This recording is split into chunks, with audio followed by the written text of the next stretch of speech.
رحمت کی نظر رکھنا، کرے دن رات یہ سنت کی خدمت یا رسول اللہ۔ الحمد للہ رب العالمین والصلاة والسلام على سید المرسلین، اما بعد فاعوذ باللہ من الشیطان الرجیم، بسم اللہ الرحمن الرحیم۔ الصلاة والسلام علیک یا رسول اللہ وعلى آلک واصحابک یا حبیب اللہ۔ الصلاة والسلام علیک یا نبی اللہ وعلى آلک واصحابک یا نور اللہ۔ میٹھے میٹھے اسلامی بھائیوں اور اسلامی بہنوں، الحمدللہ عز وجل خالق کائنات جل جلالہ کی زمین پر عشق رسول صلی اللہ تعالی علیہ وآلہ وسلم کا مدنی جام تقسیم کرنے والے ایسے مرد کامل اب بھی موجود ہیں جو فیشن کی آفت میں گرفتار لوگوں کو پیارے مصطفیٰ صلی اللہ تعالی علیہ وآلہ وسلم کی سنت کریمہ کا اسیر بنانے کے خواہاں ہیں۔ یہ اللہ عز و جل کا خاص کرم ہے کہ اس نے ہمیں اس پرفتن دور میں تبلیغ قرآن و سنت کی عالمگیر غیر سیاسی تحریک دعوت اسلامی کا مدنی ماحول اور شیخ طریقت امیر اہل سنت ابو بلال حضرت علامہ مولانا محمد الیاس اطہار قادری رضوی دامت برکاتہم العالیہ جیسے ولی کامل کی صحبت باثر سے نوازا۔ یقیناً امیر اہل سنت دامت برکاتہم العالیہ ان عظیم ہستیوں میں سے ایک ہیں جن کی مخلصانہ جد و جہد کی برکت سے ہزاروں نہیں بلکہ لاکھوں مسلمان بالخصوص نوجوان برائیوں سے تائب ہو کے نیکیوں کی راہ پر گامزن ہو چکے ہیں۔ الحمدللہ عز و جل بلا مبالغہ امیر اہل سنت دامت برکاتہم العالیہ نے اپنے سنتوں پر بیانات کے ذریعے لاکھوں مسلمانوں کی دلوں میں مدنی انقلاب برپا کر دیا۔ الحمدللہ عز و جل مکتبۃ المدینہ ان بیانات کو آپ تک پہنچانے کی سعادت حاصل کر رہا ہے، لہذا تمام اسلامی بھائی اور اسلامی بہنیں اس بیان کو توجہ کے ساتھ سماعت فرمائیں۔ الحمدللہ رب العالمین والصلاة والسلام علی سید المرسلین، اما بعد فاعوذ باللہ من الشیطان الرجیم، بسم اللہ الرحمن الرحیم۔ الصلاة والسلام علیک یا رسول اللہ وعلی آلک واصحابک یا حبیب اللہ۔ الصلاة والسلام علیک یا نبی اللہ وعلی آلک واصحابک یا نور اللہ۔ ایک مرتبہ عائشہ صدیقہ رضی اللہ تعالی عنہا رات کے وقت کپڑے سی رہی تھی، چراغ ٹمٹما رہا تھا، ہوا کا ایک مست جھونکا آیا، چراغ گل ہو گیا اور سوئی ہاتھ سے گر گئی۔ سوئی تلاش کر رہی تھی، سوئی نہیں مل رہی تھی، اتنے میں جس مقدس ہستی کے نور سے کائنات کا ذرہ ذرہ روشن ہے، وہ مبارک ہستی یعنی ہمارے تاجدار مدینہ صلی اللہ تعالی علیہ وسلم حضرت عائشہ رضی اللہ تعالی عنہ کے حجرہ مبارکہ میں تشریف لائے۔ آپ کے تشریف لاتے ہی آپ کی مسکراہٹ سے آپ کے دانت مبارک کھلے اور اگلے دانتوں کی کھڑکی سے نور کی کرنیں پھوٹنے لگی، کمرہ روشن ہو گیا اور اس اجالے میں سیدہ عائشہ صدیقہ رضی اللہ تعالی عنہا نے اپنی گمی ہوئی سوئی تلاش کر لی۔ حضرت مولانا حسن رضا خان علیہ رحمت الرحمان اس واقعے کو اپنے شعر میں یوں منظوم کرتے ہیں: سوزن گم شدہ ملتی ہے تبسم سے تیرے، سوزن فارسی میں سوئی کو کہتے ہیں، سوزن گم شدہ ملتی ہے تبسم سے تیرے، شام کو صبح بناتا ہے اجالا تیرا۔ یا رسول اللہ صلی اللہ علیہ وسلم، آپ مسکراتے ہیں تو گمی ہوئی سوئی بھی مل جاتی ہے، آپ کے چہرے مبارکہ سے وہ نور پھوٹتا ہے کہ شام یعنی رات میں بھی صبح کا سما بند جاتا ہے۔ حضور سید عالم صلی اللہ علیہ وسلم فرمانے لگے: عائشہ، وہ کتنا بد نصیب ہوگا یا وہ لوگ کتنے بد نصیب ہوں گے کہ جو قیامت کے روز میرے دیدار سے محروم رہیں گے۔ حضرت عائشہ صدیقہ رضی اللہ تعالیٰ عنہ کو بڑا تعجب ہوا، عرض کیا: یا رسول اللہ، آخر ایسے مسلمان کون ہوں گے بد نصیب جو قیامت کے روز آپ کے دیدار سے محروم رہ جائیں گے؟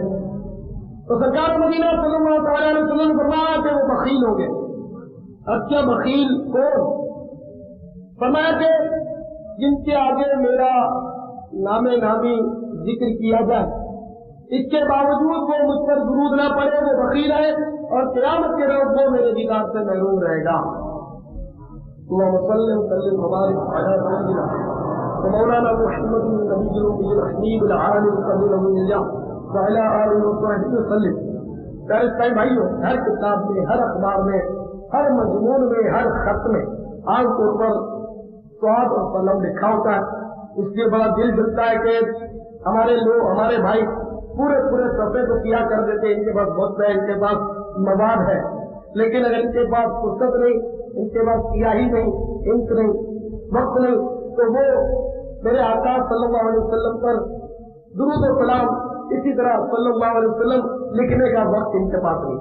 تو آپ آدھا سواد کر کے گزر جاتے. تو یہ بخل کی کیا ہے، اور ایسی بخیلی سے اللہ تعالیٰ ہر مسلمان کو محفوظ و معمول فرمائے. اسی طرح جب اللہ تبارک و تعالیٰ کا اس میں جلالت لکھے تو آدھا جیم کر کے جو اکتفا کرتے ہیں وہ خیال فرمائے کہ جل جلالہ پورا لکھا جائے. صحابہ کرام کے ساتھ رضی اللہ عنہ پورا لکھے، اولیاء کرام کے صحابہ کرام کے ساتھ رحمت اللہ علیہ پورا لکھے. رے سواد عین وغیرہ کا جو ہے رواج اس کو ختم کرے. درود شریف کے ساتھ بخل کرنے والوں کا انجام بڑا خراب ہوتا ہے.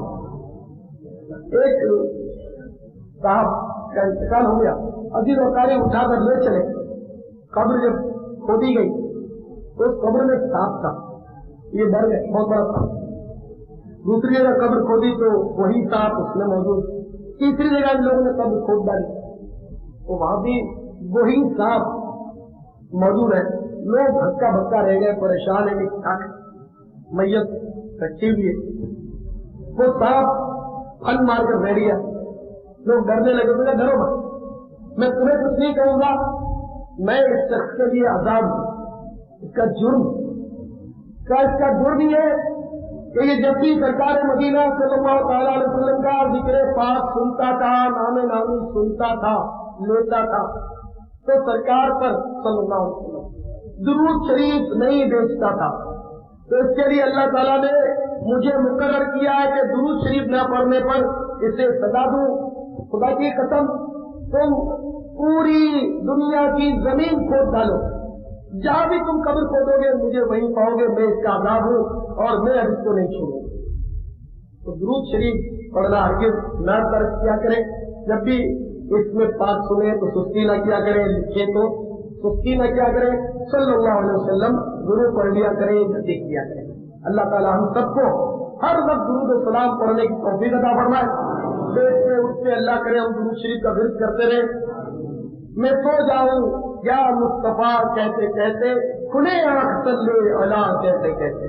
اللہم صلی وسلم وبارک علی سیدنا مولانا محمد النبی الأمی الحبیب العالی القدر العظیم الجاه وعلی آلہ وصحبہ وسلم.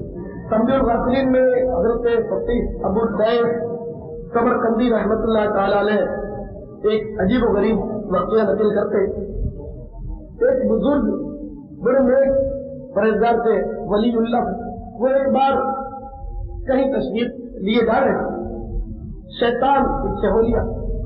اور ظاہر ہے کہ شیطان ہے کہ پیچھے لگا رہتا ہے. کبھی کبھی ایسا بھی تو ہوا ہوگا آپ کے ساتھ بھی کہ آپ اجتماع کی طرف آ رہے ہوں گے اور شیطان پیچھے لگ گیا ہوگا کسی دوست کی صورت میں، کسی یار کی صورت میں، اور وہ آپ کو باتوں باتوں میں کہیں اور لے گیا ہوگا کہ چلو ادھر چلے جاتے ہیں، یار سستی ہو رہی ہے، آئندہ جمعرات دیکھیں گے. اس طرح ارادہ کر کے آپ مکر جاتے ہوں گے. یہ ہوتا ہوگا سب کے ساتھ اور ہوتا ہے.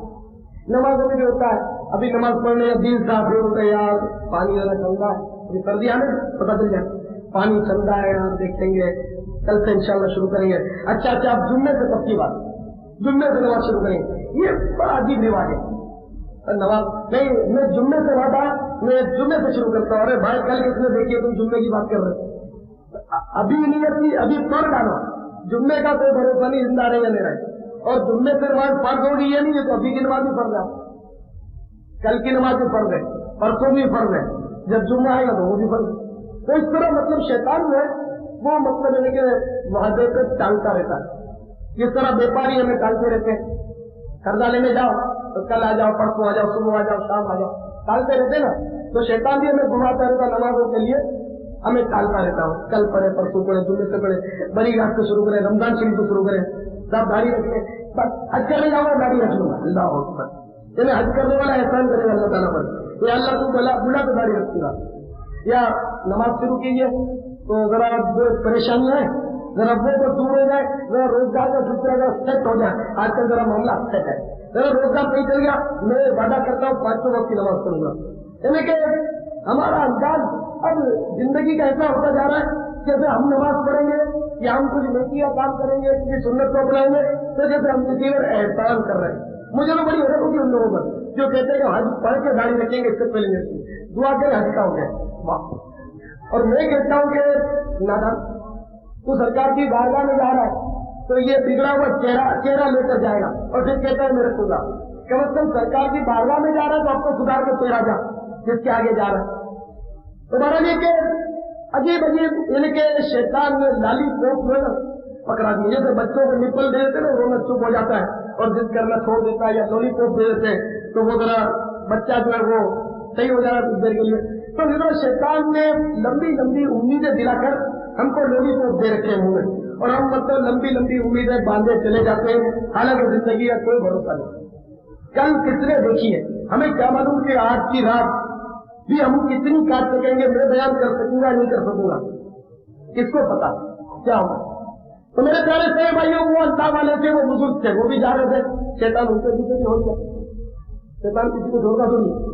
لیکن اللہ والے جو ہے وہ بھی شیطان کو خوب جانتے ہیں, جانتے ہم بھی ہیں, لیکن جاننے کے باوجود ہم آنکھ آڑے کان کر دیتے ہیں.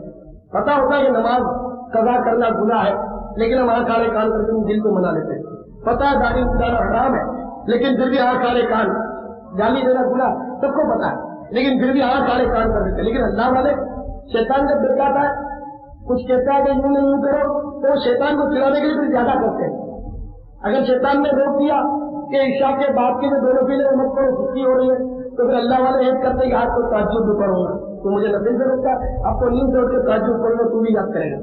تو اس طرح اللہ والے نے وہ شیطان کو زیادہ چڑھاتے اور ہم لوگ جو وہ شیطان کو راضی کر دیتے ہیں, جو بولتا اس کی مان لیتے سستی کر جاتے. خیر تو وہ بزرگ جو تھے وہ جا رہے, شیطان پیچھے ہو گیا, وقت ڈالنے شروع کیے طرح طرح کے, یہ مت کرو, وہ مت کرو, یہ مت کرو, آپ کو ضرور کروں گا, یہ مت کرو تو زیادہ کروں گا. تو بزرگ اس سے ٹکرا رہے.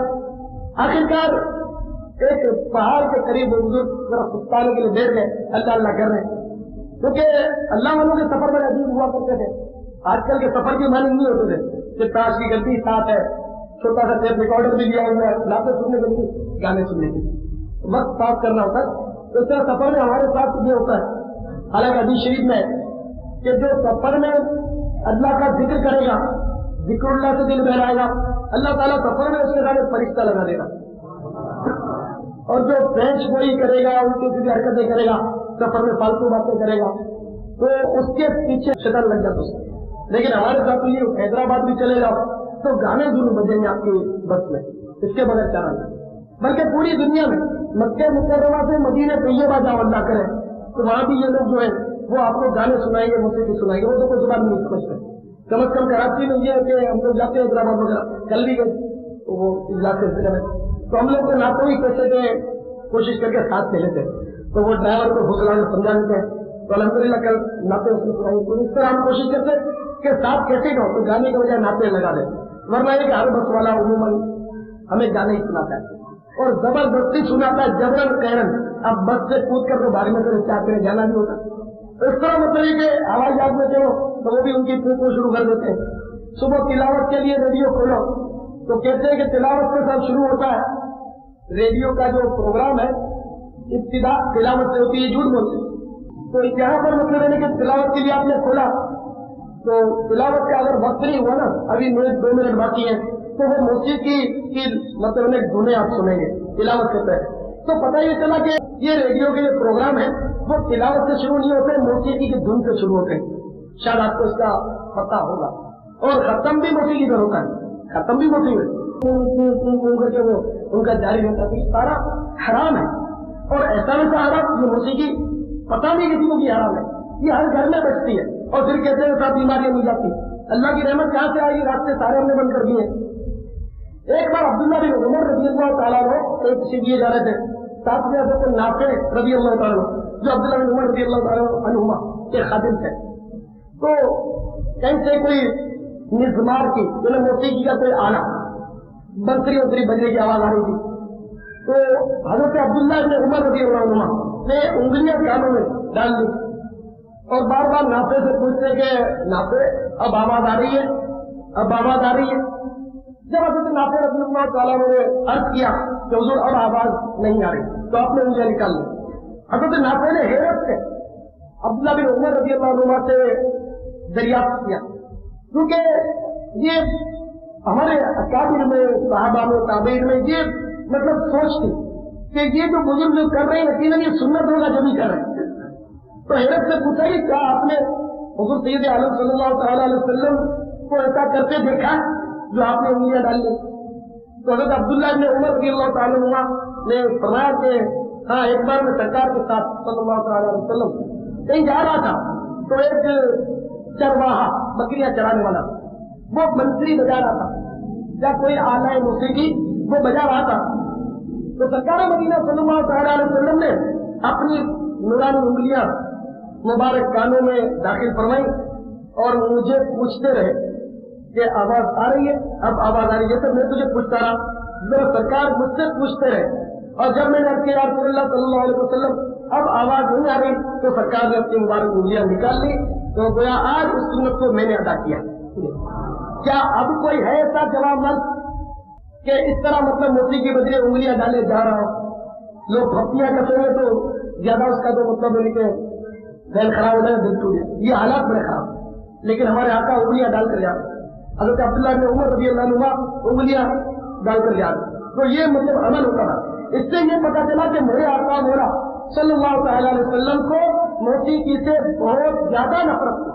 بلکہ ایک حدیث شریف والا حضرت رحمۃ اللہ علیہ نے نقل کی ہے احکام شریف میں کہ سرکار فرماتے ہیں کہ میں مزامیر کو مٹانے کی جائے، مزامیر من آلات موسیقی نزوک کے جو آلات ہیں، تالی جو ہے آج کل تو بہت بجائی جاتی ہے، تو یہ تالی بجانا بھی یاد رکھیے حرام ہے.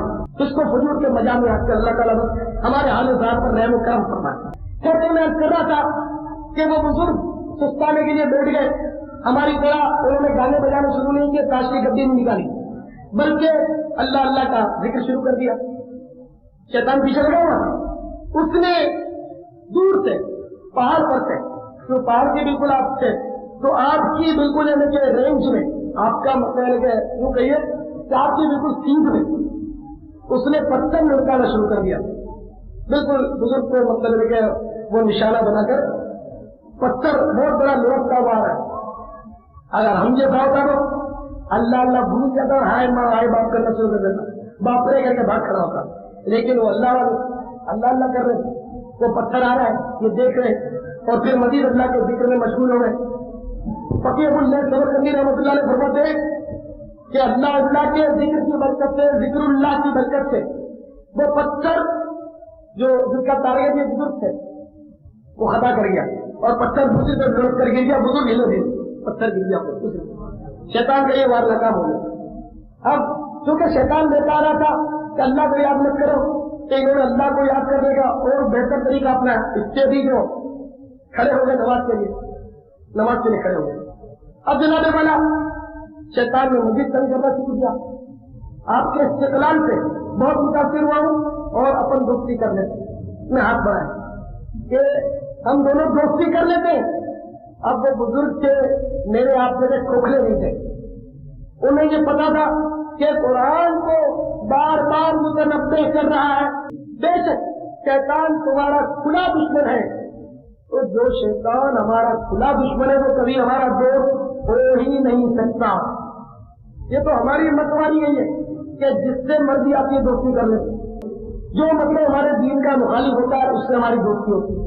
حالانکہ قرآن عظیم میں ارشاد فرمایا اور جب شیطان تجھے بھلا دے فلا تقعد بعد الذکری مع القوم الظالمین، اور جب شیطان تجھے بھلا دے تو یاد آنے پر ظالموں میں مت بیٹھ. لیکن ہماری دوستی بگڑے ہوئے لوگوں سے، بے نمازیوں سے ہماری دوستی، جو فلموں کی دعوتیں میں دے ان سے ہماری دوستی، جو بات بادلے کرے پہلے گالی دے ان سے ہماری دوستی، تاش کی گڈیاں جو کھیل رہے ہیں، ہم دعوت سالی کے ماحول میں آ گئے، ہم تاش نہیں کھیلتے، اتنا شکر، لیکن ان کے ساتھ دوستی ضرور ہے، ہم ان کے ساتھ دیکھتے ضرور ہیں۔ ہاں یہ نیت بھی نہیں کہ ہم اس کو تاش چھڑا دیں گے، اس کو مسجد میں لائیں گے، اس کی ہم اس سے مطلب دوستی کریں گے، یہ بھی ہمیں یہ اچھا لگتا ہے، ہمیں اس کی باتوں میں مزہ آتا ہے، اس لیے ہم نے اس کے ساتھ دوستی ہوتی ہے۔ ہماری دوستی ہے وہ ذاتی دوستی ہے دین کے لیے۔ تو آپ بتائیے کہ جو اللہ کی حدود کو توڑے، جو قرآن و حدیث کے احکام سے منہ موڑے، جو سرکار مدینہ صلی اللہ تعالی علیہ وسلم کی سنتیں چھوڑے، اس سے دوستی کیسے؟ قرآن حدیث میں دوسری جگہ مزید تنبیہ کی، تم میں سے جو ان بے دینوں سے دوستی رکھے گا وہ انہیں میں سے معاذ اللہ، تو ابھی شریف میں المرء مع من احب، جو جس سے محبت کرے گا قیامت کے روز اسی کے ساتھ اٹھے گا۔ اور پھر جب کسی کی دوستی کی وجہ سے جس نے اپنا بیڑا غرق کر لیا، اپنے اعمال برباد کر لیے، تو وہ پھر بڑا پچھتائے گا قیامت کے دن، اور قرآن کہتا ہے وہ اس طرح پچھتا کر گیا کہہ رہا ہوگا، ہائے افسوس کاش میں فلاں کو دوست نہ بناتا۔ تو آج دوست بڑا میٹھا لگتا ہے، جو ہمیں دین سے دور کرتا ہے، جو ہمیں اس اجتماع سے روکتا ہے، جو نمازوں سے ہمیں روکتا ہے، وہ آج بڑا میٹھا لگتا ہے، کل یہ بھالے کی طرح کھب جائے گا ہمیں مرنے کے بعد۔ تو میرے پیارے اسلامی بھائیوں، ہم دیکھ لیں کہ ہم دوستی کس سے کرتے ہیں۔ ہمارے آقا مولا صلی اللہ تعالی علیہ وسلم نے ان کافروں کے ساتھ حسن سلوک فرمایا جو مطلب رغبت رکھتے تھے اور جو ایمان لانے والے تھے، اور واقعی مطلب وہ ایمان لے بھی آئے، بے شمار کفار سرکار کے حسن اخلاق ہے۔ تو اس کے معنی یہ بھی نہیں کہ کوئی اگر ہمارے مذہب کا نہیں تو اس سے ہم اتنی نفرت کریں کہ وہ بھاگ جائے، اس سے اتنی حقارت سے پیش آئے کہ وہ بھاگ جائے، مطلب ہم اسلام کے دائرے میں رہ کر اس سے حسن اخلاق کا مظاہرہ ضرور کریں گے کہ حقیقت یہ کہ ہمارا مذہب، ہمارا دین، ہمارا اسلام حق پر ہے۔ اب بدقسمتی سے ہم مسلمانوں کا کردار جو ہے وہ واقعی عجیب و غریب ہو گیا ہے۔ جیسے کہ مبلغ اسلام شاہ عبد العلیم صدیقی رحمۃ اللہ تعالی علیہ بہت بڑے بزرگ ہوئے، مدینہ طیبہ میں جنت البقیع میں آپ کا مزار ہے، تقریباً 43,000 غیر مسلموں کو آپ نے مسلمان کیا، آپ کا مناظرہ ہوا، بڑے دلائل مقصد ایک دوسرے کو دیے گئے، آخرکار برنارڈ شاہ لاجواب ہو گئے، لاجواب کہ واقعی اسلام سچا مذہب ہے، یعنی کہ حقیقت یہ ہے کہ اسلام امن و سلامتی کا پیغام دیتا ہے۔ دیکھیے سب کے ساتھ اسلام اس میں سلوک کا پیغام دیتا ہے، کسی کے ساتھ ظلم کی اجازت نہیں دیتا، اسلام نے ہمیں جھوٹ سے روکا، کسی کی پیٹھ پیچھے برائی کرنے سے روکا، کسی کا مال دبا لینے سے روکا، اور پڑوسیوں کے ساتھ نہایتی ہمدردی کرنے کا اس نے ہمیں سبق دیا، اور حقیقت میں اسلام کے ذریعے اصولوں کو اپنا لے اور سرکار مدینہ صلی اللہ تعالیٰ علیہ وسلم کی سنتوں کو اپنا لے تو خدا کی قسم اس کو اتنا امن اور اتنا سکون نصیب ہوگا کہ دنیا کے بڑے سے بڑے کروڑ پتی، بڑے سے بڑے فرمانروا کو وہ سکون نہیں مل سکتا۔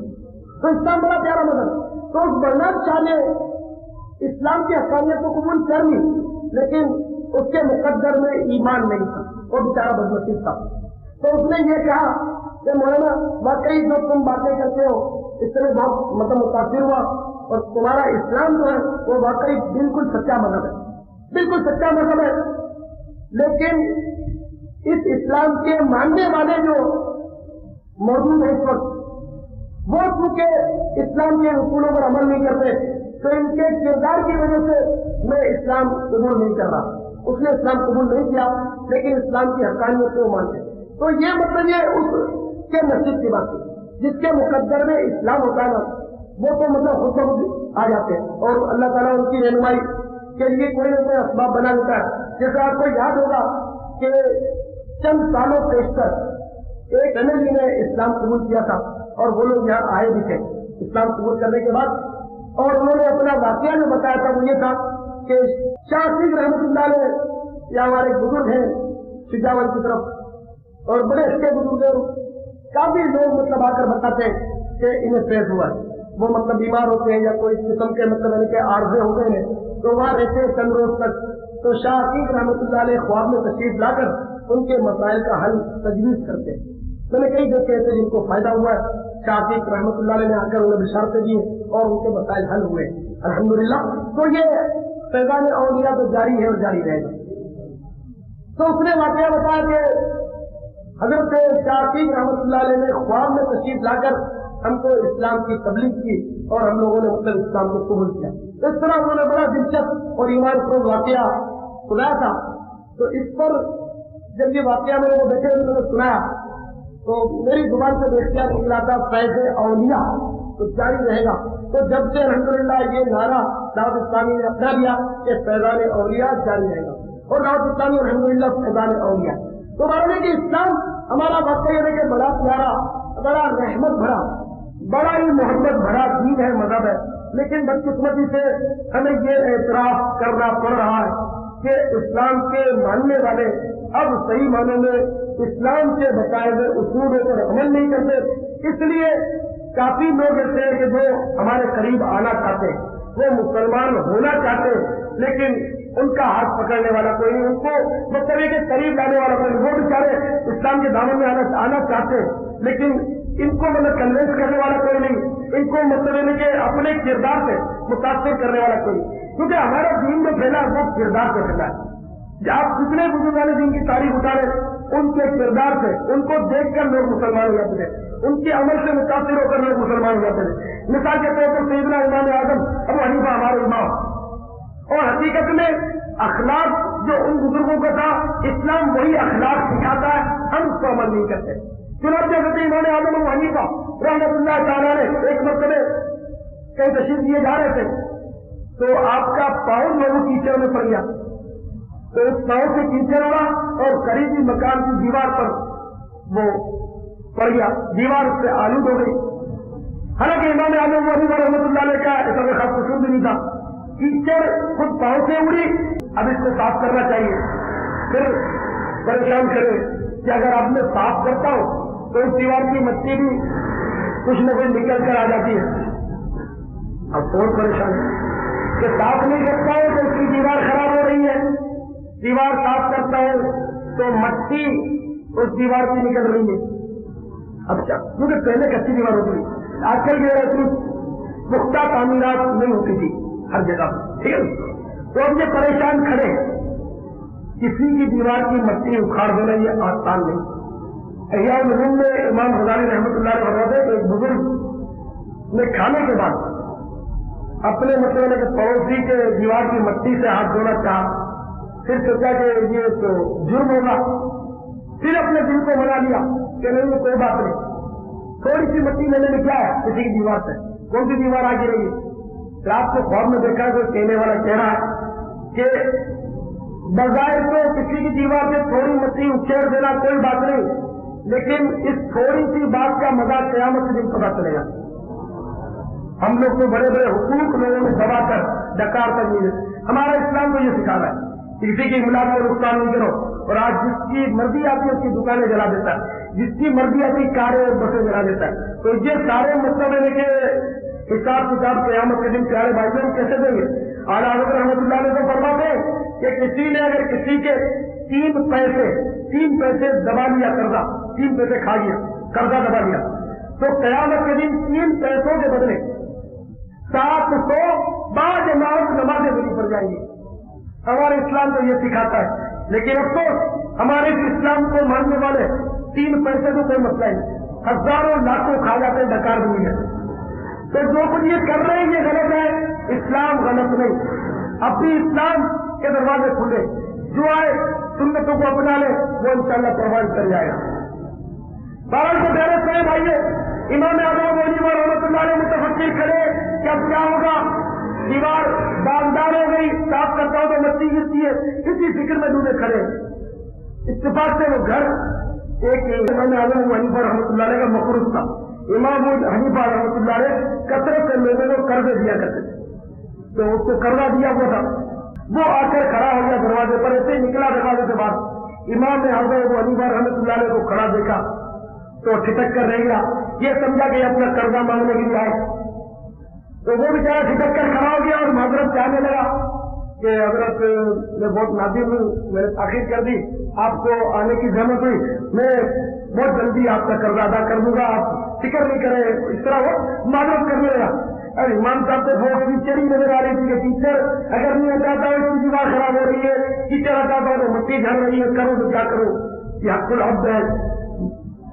تو آپ نے فرمایا کہ بھلے محنت، مجھے تیرے قرضے ورضے کا تو یاد ہی نہیں تھا، نہ میں قرضہ لینے کے لیے آیا ہوں، بلکہ بات یہ ہے، بڑی سادگی سے آپ نے فرمایا، بات یہ ہے کہ میرے پاس سے ٹیچر تیری دیوار پر لگ گئی ہے، اب میں کیچڑ چھوڑ دیتا ہوں، تیری دیوار خراب ہو رہی ہے، اگر کیچڑ اتارتا ہوں تو مٹی بھی ساتھ آ رہی ہے، تو میں پریشانی کیا کروں کیا نہیں کروں، تو مجھے معاف کر دے، اس طرح معافی مانگ رہے جب اتنے بڑے امام۔ اور پھر یہ کہ وہ قرض ہوا، جنہیں قرض ہوا، آج کل تو باپ بن کے آتے بڑی دھمکیاں دیتے، قرض ہوا آدمی سے معافی مانگ رہا ہے اور اتنی بھی کیچڑ پر اس کا دل بدل گیا۔ یہ کردار تھا امام اعظم کا، ہمارے بزرگوں کا کردار تھا، اس کے دل میں انقلاب پیدا ہوا کہ جس مذہب کو ماننے والے کا یہ کردار ہے تو اس کا مذہب کتنا اعلیٰ ہوگا۔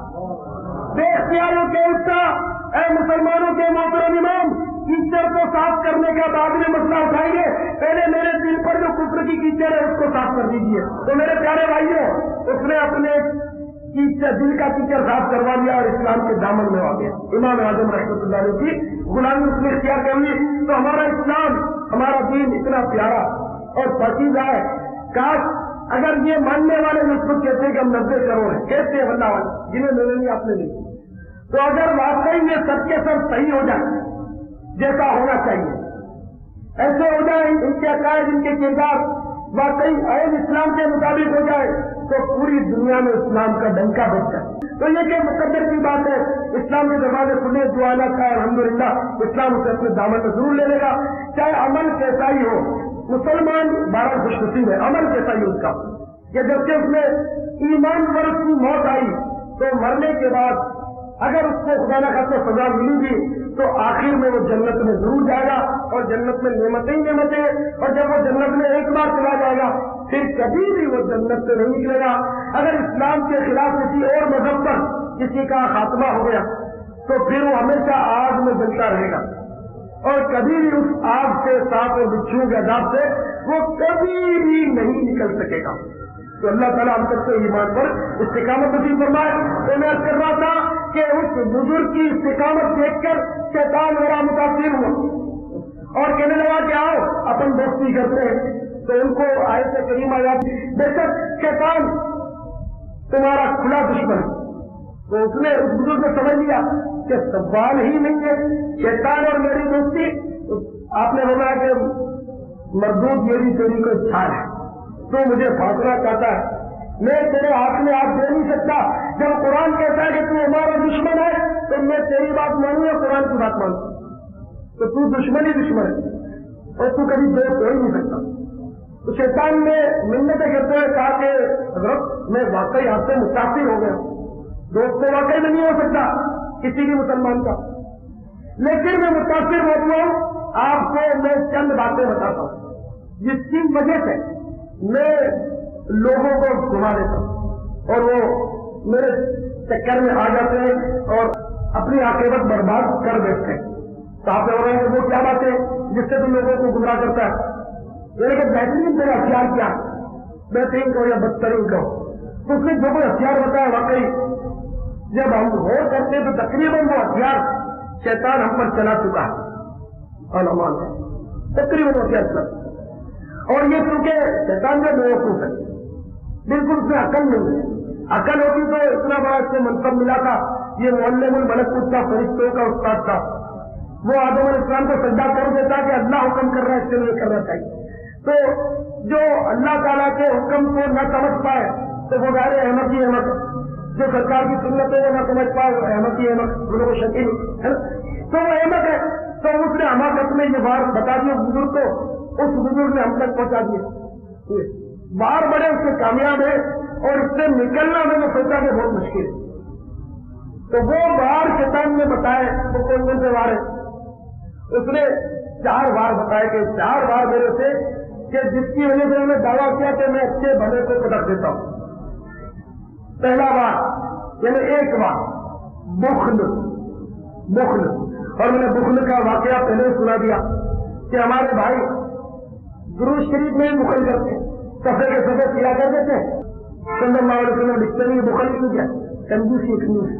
اور اس بخل کی وجہ سے تباہی اور بربادی کا واقعہ آپ نے سنا, سرکار کے دیدار سے محرومی کا واقعہ آپ نے سنا. پوری موٹی موٹی کتاب ہے لیکن سواد اس میں صلی اللہ علیہ وسلم نے. تو یہ بدترین بخل. پھر یہ کہ دوسرا بخل آپ سب کو معلوم ہے کہ آج کون بخیل نہیں ہے, سب کچھ نہیں.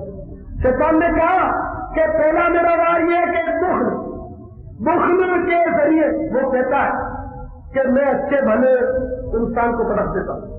جب اس پر میں بخل مسلط کر دیتا ہوں تو پھر وہ جب مال کماتا تو وہ یہ سوچتا نہیں کہ یہ مال کہاں سے آ رہا ہے, حلال ہو حرام ہو, رشوت, چوری, بیوہ کا حق مارنا پڑے, یتیم کی جیب کاٹنا پڑے, وہ بالکل اس کی پرواہ نہیں کرتا.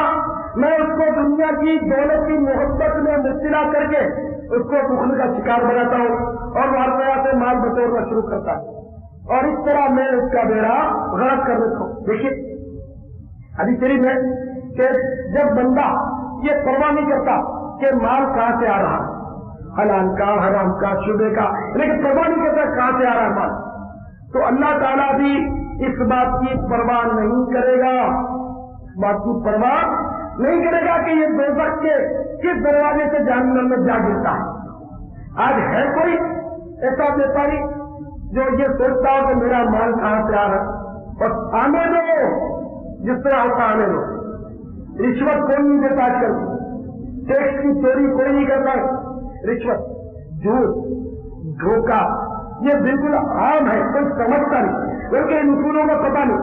ڈیوٹی پوری نہیں دیتے, ڈیوٹی پوری نہیں دیتے, تنخواہ ڈیوٹی پوری کرنی پڑی نہیں تو جان بوجھ کر لیٹ کر دیتے, جان بوجھ کر جلدی بھاگ جاتے. خود کو سرکاری جو ملازم ہوتے ہیں وہ تو اپنا راج سمجھتے کہ ہمیں کو بولنے والا نہیں. ارے تمہیں کو بولنے والا نہیں تو اللہ تعالیٰ کو دیکھ رہا ہے. تو یہ مطلب بخل کی وجہ سے ہم لوگ مطلب حرام مال خوب جمع کرتے ہیں, خوب دنیا جمع کرتے ہیں, خوب دنیا جمع کرتے ہیں. شیطان دنیا کے نشے میں ہمیں بدبخت کر کے بالکل تباہ برباد کرتا ہی جا رہا ہے.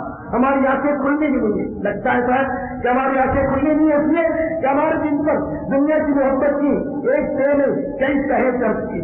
تو یہ مشکل. اس نے دوسرا نہ بتایا حسد.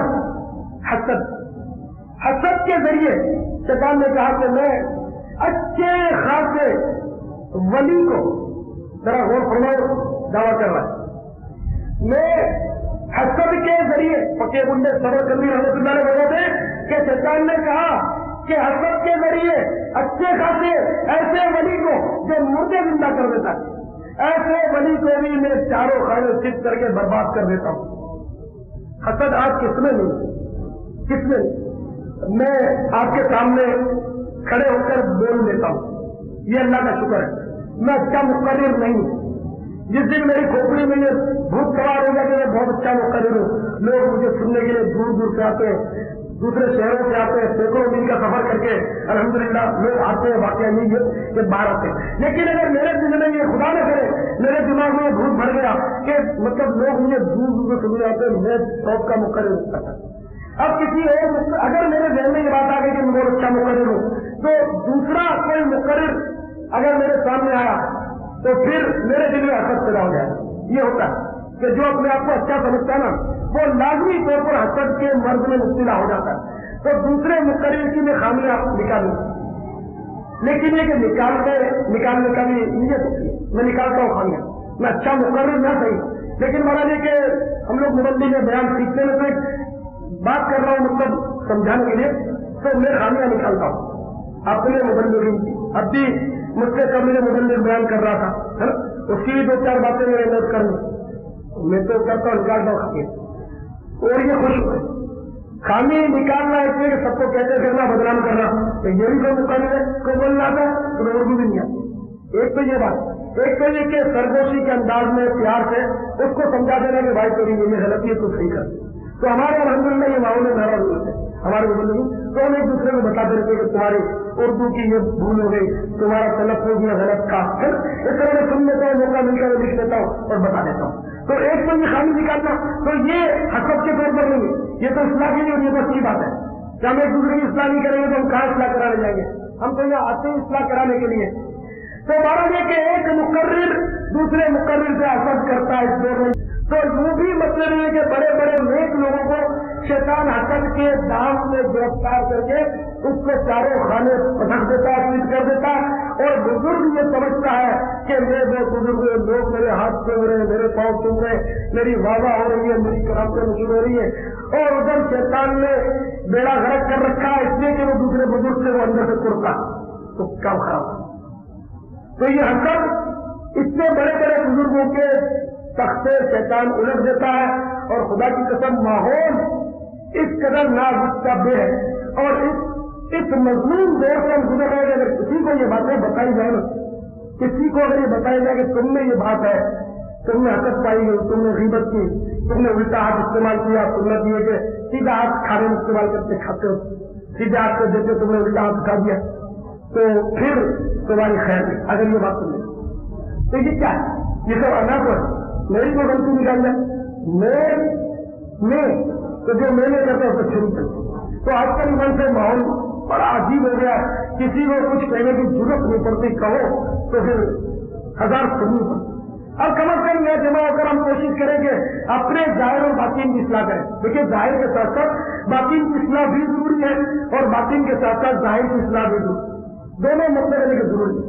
تو اگر ظاہر صحیح ہو گیا، باطن خراب ہے تو بھی مزہ نہیں آیا، باطن آپ نے درست کر لیا تو ظاہر پر تو اس کا اظہار ہونا ہی لازمی ہے۔ تو ہمارے کہ دونوں درست ہونا چاہیے، ہمارے اندر بہت خرابیاں، تو یہ حسد ہم سب میں پایا جاتا ہے، خالی نہ خالی اون ہوتا ہے، تو شیطان اس سے مطلب بڑے بڑے ولیوں کو اٹھا کر پھینک دیتا ہے۔ اللہ تعالیٰ شیطان کے اس دعوت کو بھی ہم پر ناکام کرے، ہر مومن پر ناکام کرے۔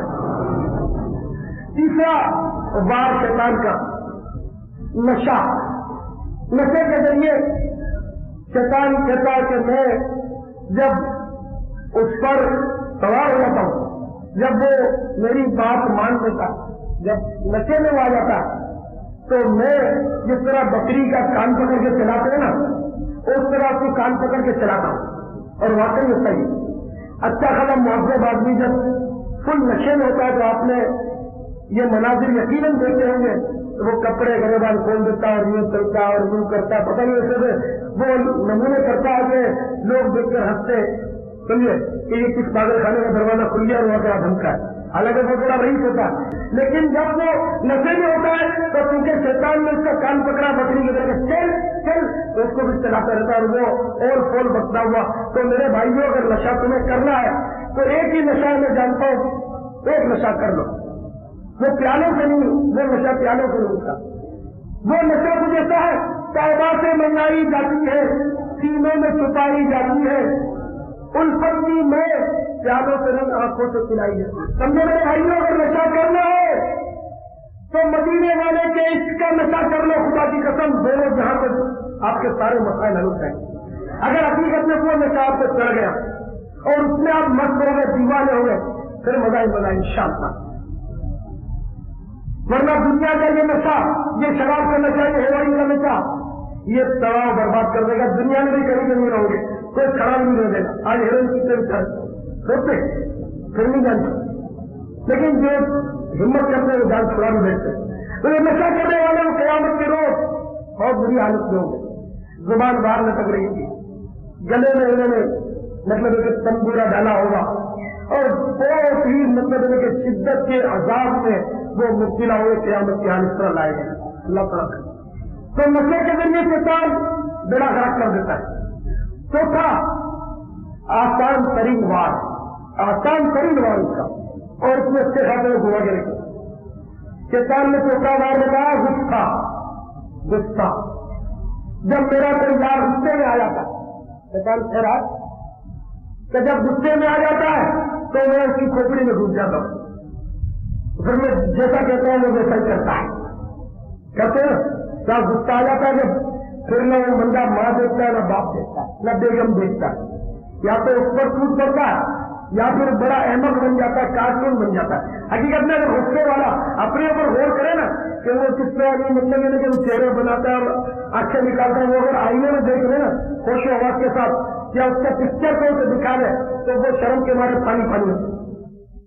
اللہ تعالیٰ ہم سب کو پیارے حدیث صلی اللہ تعالیٰ علیہ وسلم کی سنت پر عمل کرنے کی توفیق عطا فرمائے.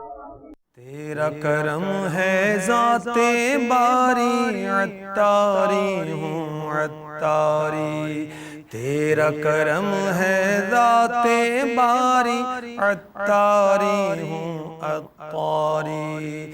نسبت کیا ہے پیاری پیاری عطاری ہوں عطاری. نسبت کیا ہے پیاری پیاری عطاری ہوں عطاری.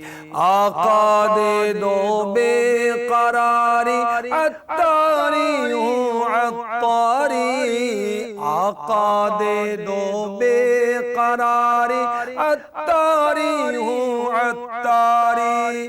کرتا رہوں میں اشک باری عطاری ہوں عطاری. کرتا رہوں میں اشک باری عطاری ہوں عطاری. تیرا کرم ہے ذات باری عطاری ہوں عطاری. تیرا کرم ہے ذات باری عطاری ہوں عطاری. صلو علی الحبیب صلی اللہ تعالی علی محمد. مجھے اپنی اور ساری دنیا کے لوگوں کی اصلاح کی کوشش کرنی ہے.